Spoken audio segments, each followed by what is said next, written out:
Hi, this is Erin Holt for your Mindset 18, and today we're talking about resistance. So often in our life, we are learned or taught and then learned how to avoid, uncomfortable in quotes, emotions and feelings, anger, sadness, fear, all these things. Or we aren't really taught how to lean into that in is called our resistance. So many times in life, will want to do things or create a change or do something new or whatever it may be.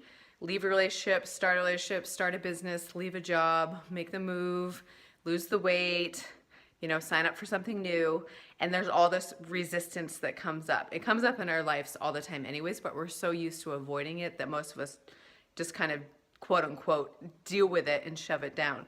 So in that resistance, if you give yourself the gift of leaning into it and actually paying attention to it and asking yourself some clarifying questions and figuring out why you're actually creating that resistance, there's so many golden nuggets in there about why you do what you do in your life, why you've created what you have, and there might be lingering nuggets of that you tell yourself so many things that aren't even really true, but are your beliefs. For example, saying, I really want to feel love and connected in my relationship.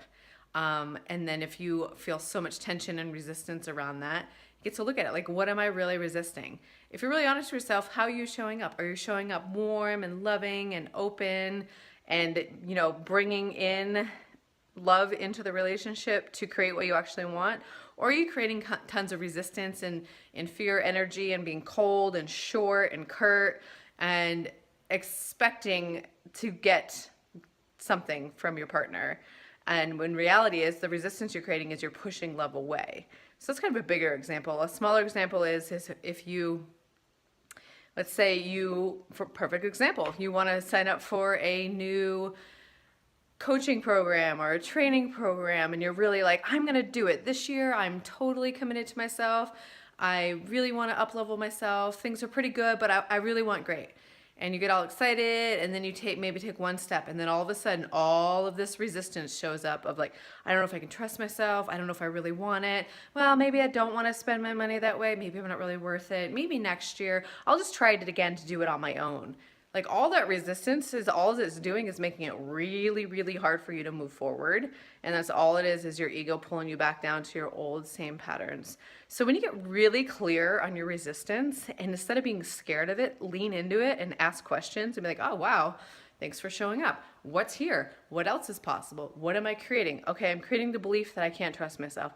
Wow, that makes things really hard for me. Breathe into it. What do I really want to create now? Then I'm a really powerful creator and I absolutely can trust myself and make choices from there, lean into that. And you get to see that when your resistance comes up, all it is feedback. It's just giving you feedback about what you get to lean into, about what's there that still gets to get healed. And also it's just your old stuff coming up. That's all it is. So you get to choose now as from an adult at this stage of your life, not from old subconscious patterning of your childhood. So lean into your resistance. It's golden.